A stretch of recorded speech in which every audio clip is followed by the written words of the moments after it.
नमस्कार दर्शक बंधु आपण मानक YouTube channel Savita kitchen channel को स्वागत। आज प्रस्तुत करवा बहुत बढ़िया सूजी उपमा। यह खाइबा को बहुत टेस्टी बनैबा को बहुत सहज।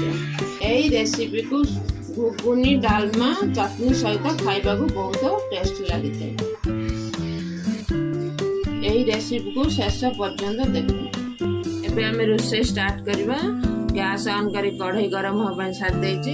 500 ग्राम सूजी नेछि, कैरेट 250 ग्राम, 2टा बड़ बड़ प्याज, 2टा कच्चा लंका, भुसंग पत्र, धनिया पत्र। कढ़ाई ताती हलानी। सूजी भाजिया पई अल्प 2 ରୁ 3 चामच तेल पकेबा। कढ़ाई ताती हलानी। सूजी भाजिबा मीडियम फ्लेम रे। मीडियम फ्लेम देगी भाजवा धीरे धीरे नहले पोड़ी जीव। सूजी आमर हो देखो सूजी केते सुंदर कलर भाजी बढ़िया सूजी बढ़िया कलर हो। सूजी होगला आमर बहुत बढ़िया स्मेल आसो।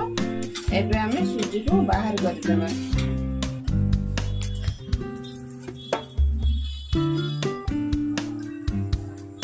पचास ग्राम तेल पकेबा। कढ़ाई आमर ताती हेलानी। तेल पकेइथिले सोरिष पकेबा। भुसंग पत्र पकेबा। प्याज कच्चा लंका पकेबा। प्याज कच्चा लंका पकेबा। प्याज सिझला पर्यंत फ्राई करबा।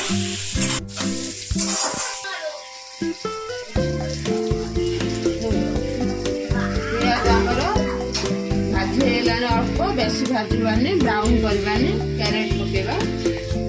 मुझे खाली कैरेट नहीं, आपण चॉइस अनुसार जेकोसी परिवा नेले चलिबो।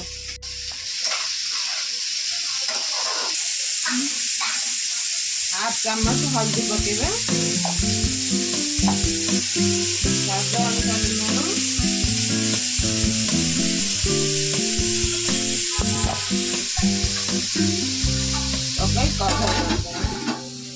मझिर मझिर जंतुरा देखु। कैरेट आमर सिझीगलानी।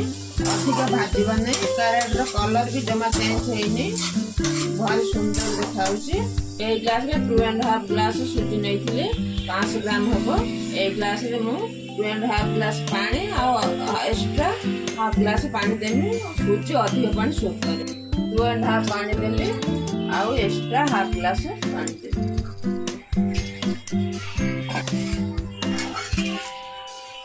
चिनी 2 चामच दबा। लंका अंडा 1 स्पून।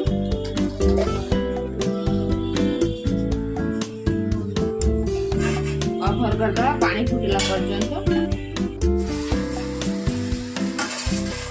देखो आमर ए पानी पूरा फुटी गलानी। भलसे बढ़िया बास्ना भी आसुची। सूजी पकेगा। गोटे हाथ अल्प अल्प पकेबे आ गोटे हाथ में एमती घांटीबे। सूजी बॉल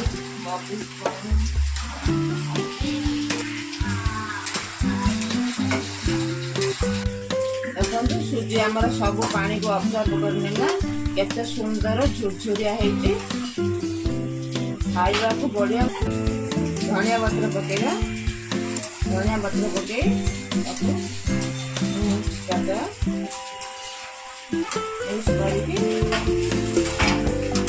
गोटे मिनट कवर कर